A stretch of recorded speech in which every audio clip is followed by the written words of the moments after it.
रूस यूक्रेन की जंग लगातार जारी है। 80 दिन का समय बीत चुका है और उधर रूस का सेना ने मोर्टार से यूक्रेन की सेना के ठिकानों पर ताबड़तोड़ हमले शुरू कर दिए हैं, जिसका एक वीडियो भी उनकी तरफ से जारी किया गया। हालांकि ये हमला किस इलाके में किया गया, इसकी कोई जानकारी नहीं दी गई, लेकिन रूस की सेना की तरफ से जारी किए गए एक वीडियो में रूस के सैनिक मोर्टार से यूक्रेन के सैनिकों पर जोरदार हमले करते नजर आए।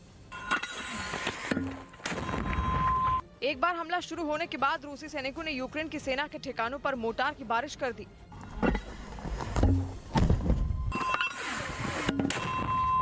जिस जगह को निशाना बनाकर रूस के सैनिकों ने हमले किए, वहां मोर्टार गिरते ही तेज रोशनी के साथ ऐसा धमाका हुआ कि पूरा इलाका थर्रा गया। हमले से पहले रूस के सैनिक उस इलाके में पहुंचे जहां से उन्हें यूक्रेन की सेना को निशाना बनाना था। इसके बाद ड्रोन की मदद से रूसी सेना ने हमले के लिए टारगेट का पता लगाया। ड्रोन से ली गई तस्वीरों में दिखाई दिया कि वहां एक बड़े इलाके में हमले के वक्त छिपने के लिए गड्ढे बनाए गए थे, जिनमें कुछ सैनिक भी दिखाई दिए। और रूसी सेना की तरफ से ये दावा किया गया कि यूक्रेन के इन्हीं सैनिकों और उनकी पोस्ट को तबाह करने के लिए वहां मोर्टार से जोरदार हमला बोला गया,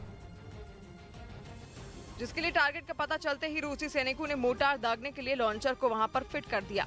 इसके बाद एक बार फिर निशाने की सटीक जानकारी ली गई और जैसे ही हमले की सही जगह का पता चला, दुश्मन के ठिकानों पर मोर्टार से भीषण हमले शुरू कर दिए गए। रूस के सैनिकों के मोर्टार को लॉन्चर में डालते ही वो तेज धमाके के साथ दुश्मन के ठिकाने को तबाह करने के लिए चल देता। हालांकि यूक्रेन की सेना को इस हमले में कितना नुकसान हुआ, इसके बारे में रूस ने कोई जानकारी नहीं दी। वहीं खबर आई कि अमेरिका, जापान और रूस की तरह चीन भी छठी पीढ़ी के लड़ाकू विमान बनाने की रेस में शामिल हो गया। ये दावा एक रिपोर्ट में किया गया, जिसमें कहा गया कि चीन का सपना है कि उसकी वायुसेना की ताकत उतनी ही हो जितनी अमेरिका की है, और इसीलिए वो छठी पीढ़ी के लड़ाकू विमान बनाने की तैयारी कर रहा है। जिस रिपोर्ट में चीन की प्लानिंग का जिक्र किया गया, उसमें यह भी लिखा गया कि चीन का छठी पीढ़ी के लड़ाकू विमान बनाने का कार्यक्रम अमेरिका के नेक्स्ट जनरेशन एयर डोमिनेंस कार्यक्रम की टक्कर का होगा, जिसमें वो J-25 और J-28 जैसे लड़ाकू विमान बनाएगा, जिनमें खास तौर पर स्टेल्थ तकनीक का इस्तेमाल होगा। ये वो तकनीक है जिसमें विमानों को इस तरह बनाया जाता है कि वो दुश्मन के रडार की पकड़ में ना आए, मतलब ये कि दुश्मन उनका सिग्नल ही ना पकड़ पाए। वैसे चीन अकेला नहीं है जो छठी पीढ़ी के लड़ाकू विमान बनाने की प्लानिंग कर रहा है। चीन के अलावा इस लिस्ट में अमेरिका, जापान, रूस, स्वीडन और फ्रांस जैसे देश भी शामिल हैं। और ये सभी देश अपने अपने देश की वायुसेना को ताकतवर बनाने में जुटे हुए हैं। लेकिन जो रिपोर्ट आई उसमें चीन पर खास जोर दिया गया। कहा जा रहा है कि छठी पीढ़ी के विमान बनाने के लिए चीन ने 2025 से 2030 के बीच का समय रखा है, क्योंकि चीन चाहता है कि जमीन से लेकर आसमान तक उसकी सेना अमेरिका की बराबरी की हो। रिपोर्ट में लिखा गया कि चीन की जिस कंपनी को छठी पीढ़ी के लड़ाकू विमान बनाने की जिम्मेदारी सौंपी गई है, उसने रिसर्च शुरू कर दी है। वैसे इस मामले में चीन का इतिहास कुछ अच्छा नहीं रहा है। कहा जाता है कि इससे पहले जब चीन ने J-20 नाम का लड़ाकू विमान बनाया था, तो उसका इंजन बनाने में उससे नानी याद आ गई थी। मतलब ये कि चीन के लिए छठी पीढ़ी का विमान बनाना भी कोई आसान बात नहीं होगी। हालांकि दावा किया जा रहा है कि चीन ने इस बार पूरी तैयारी की है और वो अलग अलग तकनीकों पर काम कर रहा है, जिनमें स्टेल्थ तकनीक शामिल है, जिसके लिए चीन आर्टिफिशियल इंटेलिजेंस पर काम कर रहा है ताकि उसके विमान दुश्मन की आंखों में धूल झोंक सके। इसके अलावा वो पहले से बेहतर इंजन भी बनाने की तैयारी कर रहा है। यही नहीं, इन विमानों से हाइपरसोनिक हथियार भी दागे जा सकेंगे और वो ड्रोन को भी कंट्रोल कर पाएंगे। कहा तो यह भी जा रहा है कि चीन के छठी पीढ़ी के विमान उड़ाने के लिए पायलट की जरूरत ही नहीं होगी, या यूं कहें कि उसका विकल्प होगा कि उसे कोई इंसान उड़ाए या उन्हें कंट्रोल रूम से कंट्रोल किया जाए। और नरेला में 2 फैक्ट्रियों में आग लगने से हड़कंप मच गया। दिल्ली के नरेला में 2 फैक्ट्रियों में आग लगने से हड़कंप मच गया। हालांकि वक्त रहते आग पर काबू पा लिया गया, जिससे बड़ा हादसा टल गया। जमैका पहुंचे राष्ट्रपति रामनाथ कोविंद का जोरदार स्वागत किया गया। राष्ट्रपति ने वहां अंबेडकर एवेन्यू का उद्घाटन किया और बाद में राष्ट्रपति ने वहां के प्रधानमंत्री से मुलाकात की। इस दौरान चिकित्सा, खेल, शिक्षा, पर्यटन समेत कई क्षेत्रों में सहयोग पर चर्चा हुई। श्रीलंका में पेट्रोल खत्म होने की कगार पर है। वहां के प्रधानमंत्री रनिल विक्रमसिंघे ने कहा कि उनके देश में महज 1 दिन के लिए पेट्रोल ही बचा है। इतना ही नहीं, सरकार ने यहां तक कह दिया कि रोजाना 24 घंटे में 15 घंटे तक बिजली की कटौती हो सकती है। बड़ी खबर आ रही है, यूक्रेन ने दावा किया है कि रूस पर पुतिन के राज के दिन अब लदने वाले हैं, क्योंकि वहां उनके तख्ता पलट की तैयारी शुरू हो चुकी है।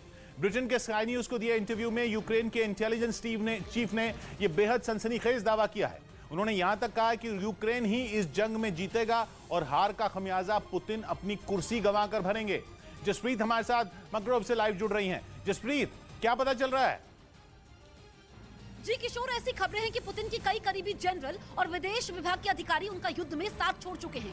दरअसल रूस को काफी ज्यादा नुकसान हो रहा है और अगर हम देखें तो पुतिन 1 इंच भी पीछे हटने को तैयार नहीं है। ऐसे में उनको रोकने का एक ही रास्ता नजर आता है, वो है उनका तख्ता पलट। और रूस में ऐसी खबरें हैं कि अंदर ही अंदर उनके खिलाफ मोर्चेबंदी शुरू हो चुकी है। रूस और यूक्रेन के बीच भीषण जंग लगातार जारी है और अभी इनका युद्ध समाप्त भी नहीं हुआ, लेकिन रूस और फिनलैंड में भी तनातनी बढ़ गई है। और इसी बीच रूस के रक्षा मंत्रालय ने यूक्रेनी सेना को टारगेट कर मिसाइल दागने का वीडियो जारी किया। इस वीडियो में रूसी सेना मिसाइल और तोपों से लगातार हमला कर रही है। एक के बाद एक रूसी सेना ने कई मिसाइल यूक्रेन पर दागे। इस दौरान पूरा इलाका धमाकों की आवाज से दहल उठा और आसपास का इलाका धुएं के गुबार से ढक गया। इस बीच यूक्रेन के युद्ध पर एक और बड़ा दावा हुआ, जिसके मुताबिक यूक्रेन में 80 दिन से जंग लड़ रहे रूस ने राजधानी कीव के बाद खार्किव शहर में भी अपने हथियार डाल दिए हैं। यह दावा अमेरिका की राष्ट्रीय सुरक्षा पर काम करने वाले संगठन institute for the study of war ने किया। उत्तर पूर्वी यूक्रेन का खार्किव वो शहर है जहां पहले दिन से ही रूस की सेना ने अपनी नजरें गड़ाई हुई हैं और पिछले महीने जब उसने यूक्रेन पर युद्ध का दूसरा चरण शुरू किया था, तब भी उसने खार्किव शहर पर तगड़ा हमला बोला था। और रूस की सेना ने वहां बम, मिसाइलें और रॉकेट दाग दाग कर शहर को लगभग बर्बाद कर दिया था। लेकिन यूक्रेन की जंग पर बारीकी से नजर बनाए हुए अमेरिका के institute for the study of war का कहना है कि जमीन पर जो हालात नजर आ रहे हैं उन्हें देखकर ऐसा लग रहा है कि यूक्रेन ने खार्किव का युद्ध जीत लिया है। अमेरिकी थिंक टैंक का दावा है कि यूक्रेन की फौज ने रूस की सेना का इतना डटकर मुकाबला किया कि खार्किव शहर को अपनी मुट्ठी में करने का सपना पाले बैठा रूस उस पर कब्जा जमाना तो दूर, उसे घेर तक नहीं पाया। बल्कि यूक्रेन ने तो उल्टा रूस के ही बॉर्डर पर पहुंचने का ऐलान कर दिया। उसके सबूत के तौर पर यूक्रेन की तरफ से एक वीडियो भी जारी किया गया, जिसमें हाथों में बड़ी बड़ी राइफल थामे यूक्रेन के सैनिक एकदम जोश से भरे नजर आए। जीत की खुशी उनके चेहरों पर साफ दिखी।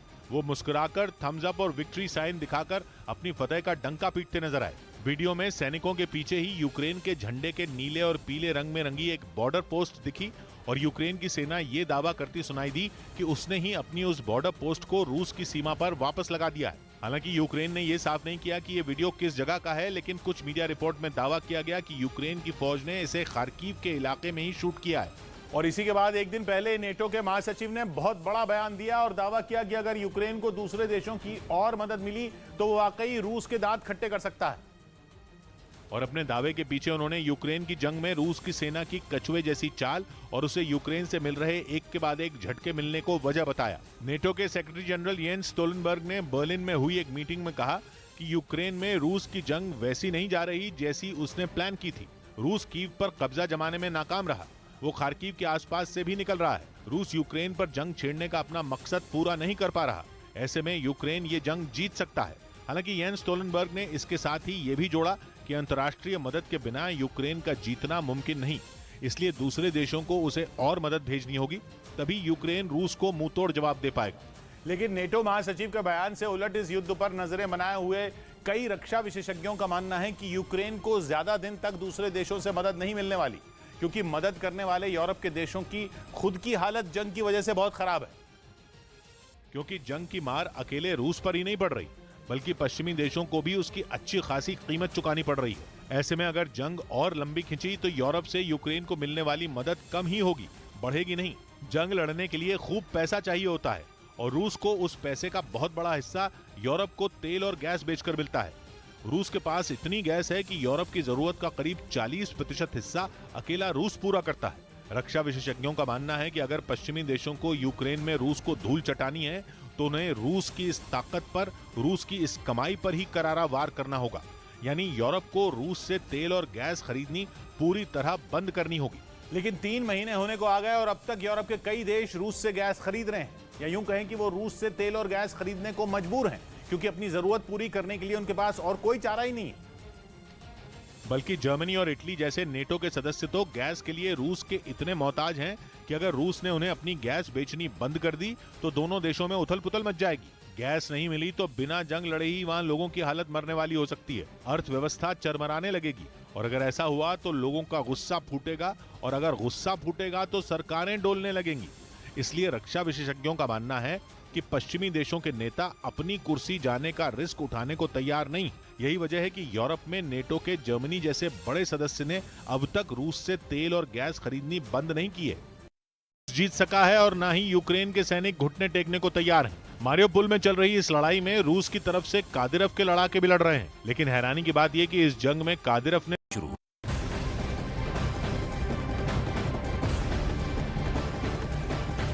और बड़ी खबर आ रही है, रूस यूक्रेन के बीच भीषण जंग जारी है। रूस लगातार यूक्रेन पर बमबारी कर रहा है, जिसकी वजह से यूक्रेन के शहर खंडहर हो रहे हैं और मलबे में तब्दील होते नजर आ रहे हैं। इसी बीच रूस के रक्षा मंत्रालय ने एक वीडियो जारी किया जिसमें मोर्टार चलाने वाले सैनिक एक्शन में दिख रहे हैं और लगातार रूसी सैनिक यूक्रेन को निशाना बनाकर मोर्टार से गोले दागते दिखे, जिसके बाद हर तरफ धुएं का गुबार उठता हुआ दिखाई दिया। हालांकि रूस की इस गोलीबारी की जगह क्या है, ये अभी तक पता नहीं चल पाया। चीन की सेना ने एक बार फिर सैन्य अभ्यास कर अपनी शक्ति का प्रदर्शन किया। ताइवान से तनातनी के बीच किए गए इस अभ्यास से जुड़ा एक वीडियो भी चीन की तरफ से जारी किया गया, जिसमें चीनी सैनिक एक सुनसान इलाके में अपनी ताकत दिखाते नजर आए। इस सैन्य अभ्यास में कई हथियारों का प्रदर्शन किया गया।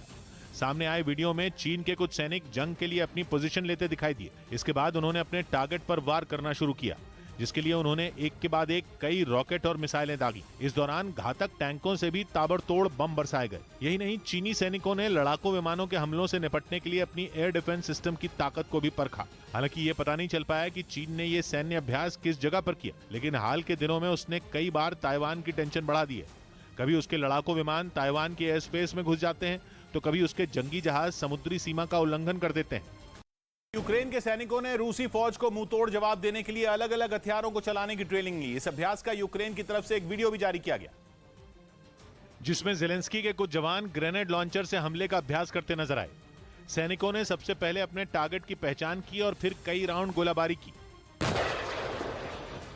यही नहीं, यूक्रेन के जवान असॉल्ट राइफल चलाने की भी ट्रेनिंग लेते दिखाई दिए। सैनिकों ने इसके लिए भी अलग अलग टारगेट चुने और फिर उन पर ताबड़तोड़ गोलीबारी की। बताया गया कि यूक्रेन के जवानों ने हथियार चलाने का यह अभ्यास निप्रो शहर के पास एक मैदान में किया। और इस बीच यूक्रेन के राष्ट्रपति व्लादिमीर ज़ेलेंस्की ने उन सैनिकों का आभार जताया जिन्होंने रूस की सीमा तक पहुंचने का दावा किया था। और एक दिन पहले यूक्रेन के सैनिकों का एक वीडियो भी सामने आया, जिसके बाद ये कहा गया कि वो खार्किव के नजदीक रूस की सीमा तक पहुंच गए हैं। और उन्हीं सैनिकों का हौसला बढ़ाने के लिए ज़ेलेंस्की ने एक वीडियो संदेश जारी किया। अपने संदेश में उन्होंने खार्किव में रूसी सैनिकों को खदेड़ देने का जिक्र करते हुए इसे एक बड़ी जीत बताया। 27 батальйон, 127 бригада територіальної оборони України. एक दिन पहले यूक्रेन की तरफ से एक वीडियो जारी करके दावा किया गया कि उसके सैनिक रूस के बॉर्डर पर पहुंच गए। वीडियो में यूक्रेन के कई सैनिक हाथों में राइफल थामे जबरदस्त जोश में दिखाई दिए, जबकि सैनिकों के पीछे ही यूक्रेन के झंडे के नीले और पीले रंग में रंगी एक बॉर्डर पोस्ट दिखी। हालांकि यूक्रेन ने ये साफ नहीं किया कि वीडियो किस जगह का है, लेकिन कुछ मीडिया रिपोर्ट ने दावा किया कि यूक्रेन की फौज ने इसे खार्किव के इलाके में ही शूट किया। डोनेट्स्क के एक इलाके में यूक्रेन की फौज ने रूसी सेना पर जैवलिन मिसाइल से किए गए हमले का एक वीडियो जारी किया, जिसमें यूक्रेन का एक सैनिक कंधे से जैवलिन मिसाइल लॉन्च करता नजर आया। जवान ने सबसे पहले दूर खड़े एक टैंक को अपने निशाने पर लिया और फिर उस पर मिसाइल दाग दी। वहीं जैसे ही हवा को चीरती मिसाइल टैंक पर गिरी, वो बुरी तरह आग की लपटों के बीच घिर गया। यही नहीं, मिसाइल हमले के बाद टैंक में कई जोरदार धमाके होते दिखाई दिए। वहीं एक धमाका तो इतना जोरदार था कि ऐसा लगा मानो ज्वालामुखी फूटा हो। यूक्रेन ने दावा किया कि उसने जिस टैंक को तबाह किया वो रूसी फौज का था। मधुबनी में बेखौफ बदमाशों ने 4 लड़कों पर अंधाधुंध फायरिंग की। बिहार की मधुबनी में बदमाशों ने पुरानी रंजिश में 4 लड़कों पर अंधाधुंध फायरिंग कर दी, जिसमें चारों बुरी तरह से घायल हो गए। घायल हुए लड़कों में कांग्रेस नेता हिमांशु कुमार का बेटा भी शामिल है। पुलिस ने इस मामले में 5 लोगों को हिरासत में लेकर उनसे पूछताछ शुरू कर दी है। छोटे छोटे मासूम बच्चों के ऊपर घात लगा करके अपराधियों ने गोली चलाया है। बच्चे को माथे पर, गर्दन में, सीने पर गोली लगी हुई है। जम्मू कश्मीर के बारामूला में सेना के जवानों ने हथियार समेत 2 आतंकियों को गिरफ्तार कर लिया। दावा ये किया जा रहा है कि दोनों आतंकी लश्कर-ए-तैयबा से जुड़े हुए थे। नैनीताल और हरिद्वार समेत उत्तराखंड के कई इलाकों में बारिश हुई, जबकि तेज आंधी की वजह से कई इलाकों में पेड़ गिर गए, जिससे लोगों को आने जाने में काफी दिक्कतों का सामना करना पड़ा। अमेरिकी सेना के लिए हथियार बनाने वाली कंपनी जनरल एटॉमिक्स ने एक ऐसा ड्रोन बनाने का ऐलान किया जो किसी लड़ाकू विमान से कम नहीं। दावा है कि MQ-9B ड्रोन में ऐसा खास फीचर जोड़ा जा रहा है जिससे उसकी ताकत लगभग F-35 जैसे स्टेल्थ फाइटर जेट की तरह हो जाएगी, जिसे साबित करने के लिए जनरल एटॉमिक्स ने अपने MQ-9B ड्रोन का एक एनिमेटेड वीडियो भी जारी किया, जिसमें ड्रोन किसी हवाई जहाज की तरह एक जंगी जहाज से टेक ऑफ और लैंड होता नजर आया। असल में कंपनी ने अपने ड्रोन के लिए स्टोल यानी short take off and landing का फीचर तैयार किया है, जिसकी मदद से वो बड़े बड़े जंगी जहाजों से उड़ान भर सकेगा। बताया गया कि इसके लिए ड्रोन में विंग और टेल किट जोड़ी गई, जो कि उसमें आसानी से इंस्टॉल की जा सकती है। पाकिस्तान में महंगाई इस कदर बढ़ गई है कि लोग मुर्गे के मीट खरीदने से पहले भी 100 बार सोचने को मजबूर हैं। आलम यह है कि वहां के हर घर की जरूरत माने जाने वाले मुर्गे की कीमत 700 रुपए प्रति किलो के पार जा चुकी है। और ये हाल वहां के किसी एक शहर का नहीं है, बल्कि पूरे पाकिस्तान में ही मुर्गे के मीट की कीमत में बेतहाशा बढ़ोतरी हो गई, जिससे वहां के लोगों में हाहाकार मच गया। सबसे ज्यादा असर वहां के उन गरीबों पर पड़ा जो अब से पहले 300 से 350 रुपए किलो मुर्गा खरीदते थे। बताया गया कि पाकिस्तान में बढ़ती महंगाई की वजह से ज्यादातर लोग बकरे का मांस खाना भी छोड़ चुके हैं। ऐसे में चिकन के अचानक महंगा होने से आम लोगों की थाली से मीट गायब ही हो गया।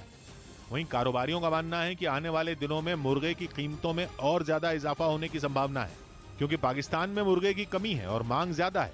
इसलिए आने वाले दिनों में चिकन की कीमतों में और भी बढ़ोतरी होगी। जबकि इस पेशे से जुड़े लोगों का आरोप है कि सरकारी लापरवाही और जमाखोरी की वजह से चिकन के दाम आसमान छू रहे हैं।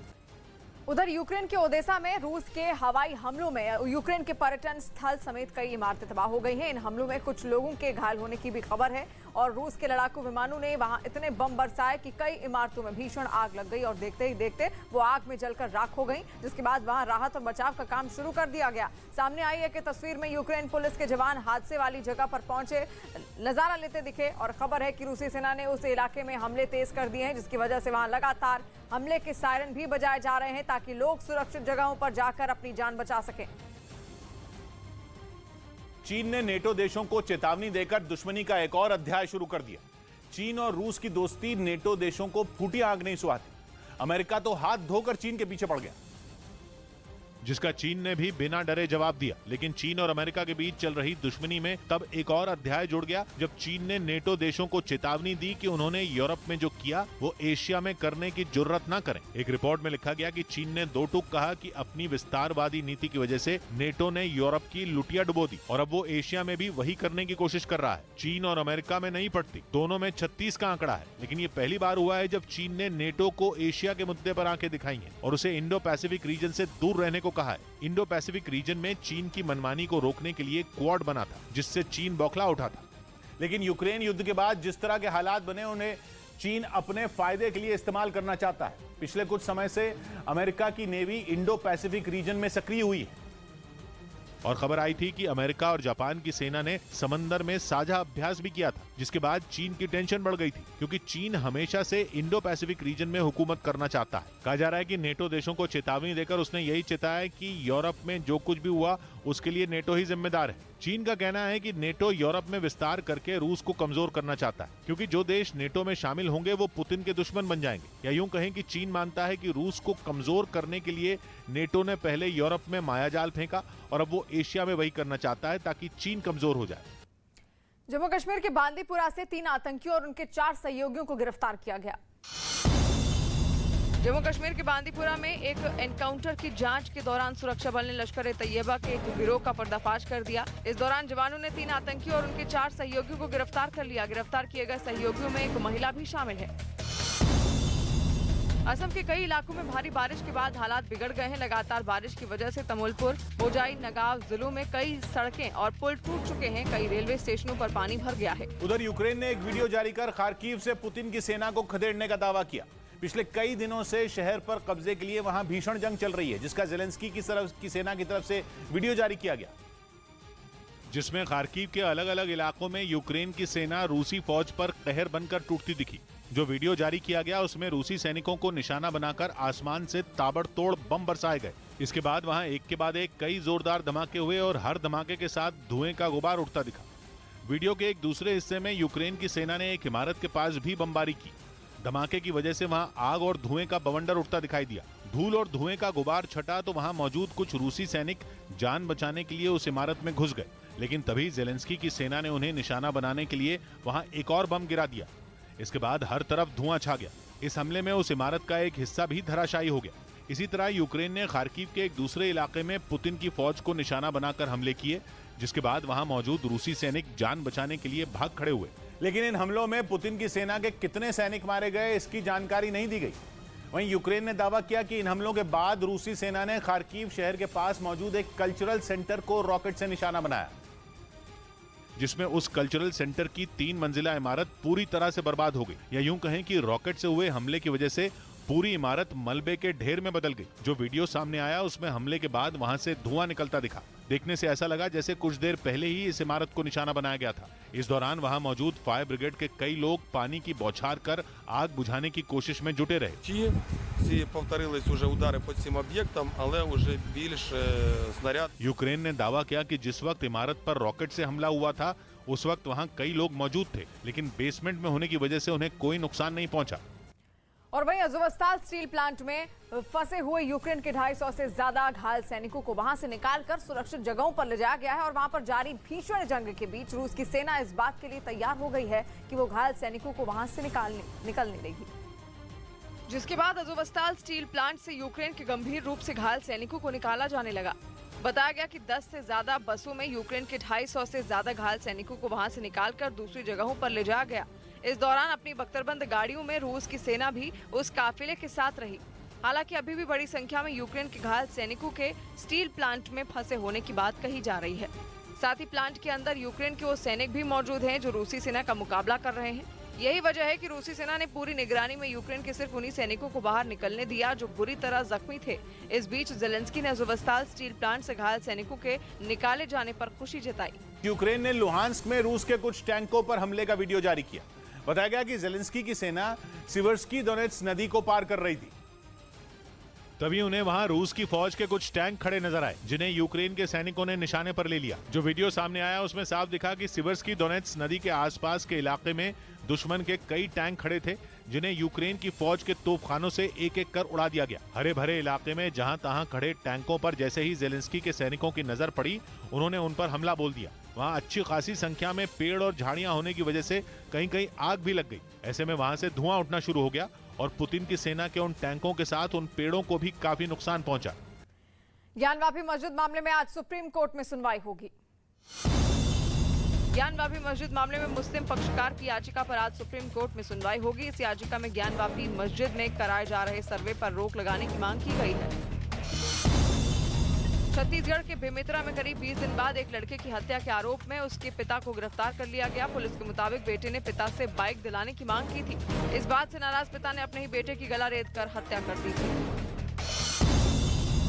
मध्य प्रदेश के मुरैना में 3 बदमाशों ने एक दुकान में धावा बोल दिया। इस दौरान बदमाशों ने दुकानदार की आंख में मिर्ची पाउडर डालकर गले में रखे करीब 30,000 रुपए लूटकर फरार हो गए।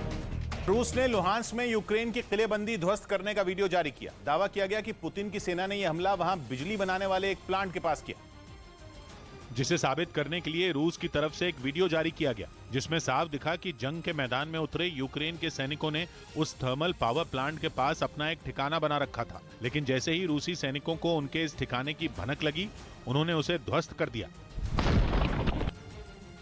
वीडियो में दिखा कि उस प्लांट के इर्द गिर्द रूसी फौजियों के सफाये के लिए यूक्रेन की सेना ने कई जगहों पर लैंडमाइन भी बिछा रखी थी, लेकिन वो भी पुतिन की फौज की नजरों से ज्यादा देर ओझल नहीं रह पाई और उनका भी नामो निशान मिटा दिया गया।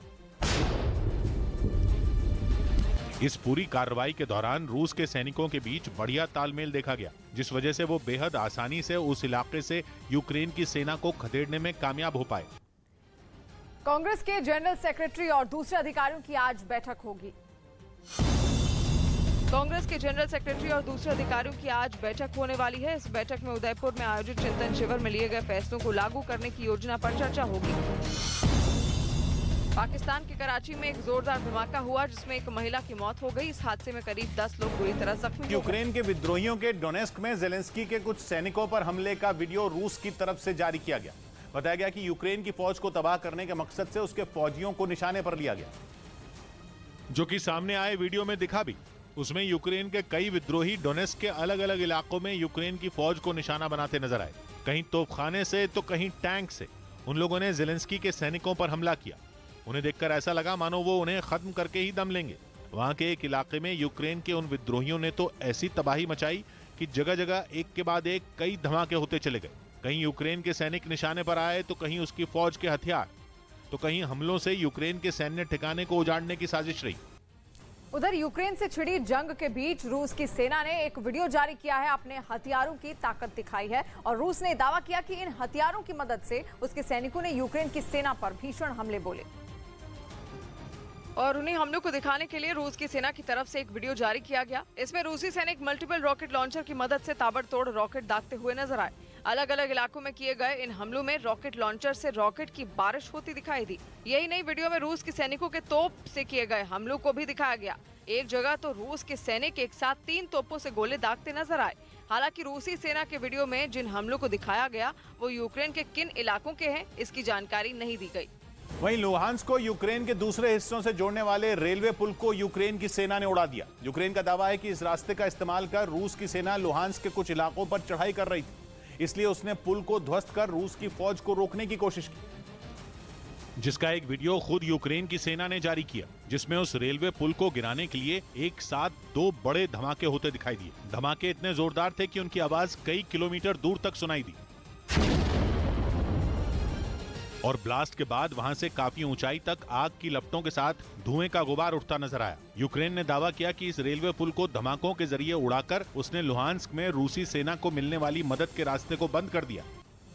और इस बीच यूक्रेन के विद्रोही लड़ाकों का मारिउपोल के अज़ोवस्ताल स्टील प्लांट पर हमले का एक वीडियो जारी किया गया है। यूक्रेन के विद्रोही लड़ाके जंग की शुरुआत से ही रूसी सेना और चेचन लड़ाकों के साथ मिलकर लड़ रहे हैं और उन्होंने मारिउपोल में तबाही मचाने में कोई कसर नहीं छोड़ी। अब उनके निशाने पर अज़ोवस्ताल स्टील प्लांट है, जिस पर कब्जे की जंग लंबी खिंचती जा रही है। यही वजह है कि वहां हमले और तेज कर दिए गए हैं, जिसके सामने आए वीडियो में विद्रोही लड़ाका रॉकेट लॉन्चर से स्टील प्लांट पर रॉकेट दागता दिखाई दिया।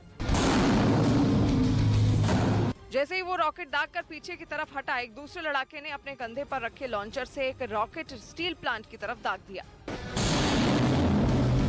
स्टील प्लांट की जिस जगह पर रॉकेट टकराया वहां धमाके के बाद धुआं उठता दिखाई दिया। यही नहीं, ड्रोन से ली गई अज़ोवस्ताल स्टील प्लांट की तस्वीर तो दिल दहला देने वाली नजर आई। वहां एक के बाद एक कई भीषण धमाके होते दिखाई दिए।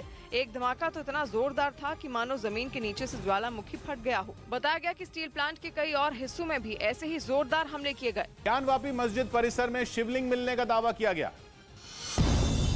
दावा है कि सर्वे कर रही टीम को ज्ञानवापी मस्जिद परिसर में शिवलिंग मिला, जिसके बाद कोर्ट के आदेश पर इस जगह को सील कर दिया गया। बाबा मिल गए, इससे बड़ा समाचार कुछ नहीं।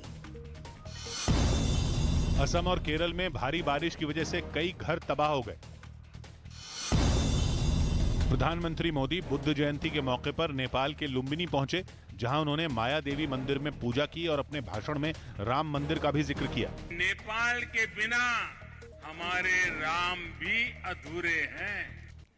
वहीं अमेरिका ने यूक्रेन के समर्थन में डॉलर का एक नया सिक्का जारी किया। ये जानकारी यूक्रेन के सबसे बड़े bank national bank of Ukraine की तरफ से दी गई है। इसके साथ ही इस सिक्के की कुछ तस्वीरें भी सामने आई हैं। ये एक डॉलर का सिक्का है, जिस पर यूक्रेन के झंडे के रंग साफ दिख रहे हैं। यूक्रेन के झंडे वाले रंगों के जरिए यूक्रेन को इस जंग में समर्थन देने का संदेश दिया गया है। नेटो में शामिल होने के मुद्दे पर फिनलैंड और स्वीडन की राह में तुर्की रोड़ा बन गया। तुर्की ने इन दोनों देशों पर आतंकवाद का समर्थन करने का आरोप लगाया। यूक्रेन पर रूस के हमले के बाद फिनलैंड और स्वीडन ने नेटो में शामिल होने के लिए एड़ी चोटी का जोर लगा दिया। और ये बात भी सामने आई कि फिनलैंड इसी महीने नेटो में शामिल होने के लिए आवेदन करेगा। लेकिन इसमें नया मोड़ तब आ गया जब तुर्की ने फिनलैंड और स्वीडन पर आतंकियों को पनाह देने का आरोप लगाते हुए उनके नेटो में शामिल होने पर ऐतराज जता दिया, जबकि तुर्की खुद नेटो का सदस्य है। मतलब ये कि रूस यूक्रेन जंग के बीच नेटो में ही दो फाड़ होने का खतरा मंडराने लगा। कहा तो ये भी जा रहा है कि तुर्की वीटो का इस्तेमाल करके दोनों देशों को नेटो का सदस्य बनने से रोक सकता है। तुर्की के इस कदम से सीधा फायदा रूस को होगा, क्योंकि ये दोनों देश रूस के पड़ोसी हैं और अगर ये नेटो का हिस्सा बन जाएंगे तो इस सैन्य संगठन की सेना रूस के दरवाजे पर खड़ी हो जाएगी। और इसी वजह से रूस शुरू से ही इसका विरोध कर रहा है। यही नहीं, स्वीडन और फिनलैंड के नेटो से जुड़ने के ऐलान के बाद रूस इस दोनों देशों को गंभीर परिणाम भुगतने की चेतावनी तक दे चुका है।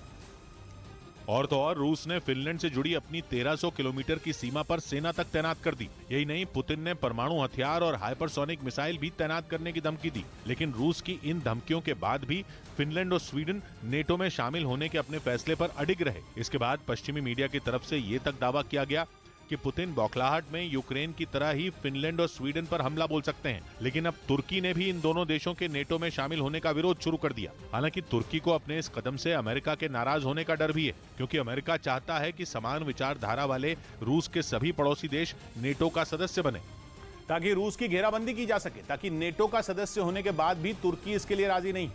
असल में तुर्की के इस कदम के पीछे अपनी दलील है।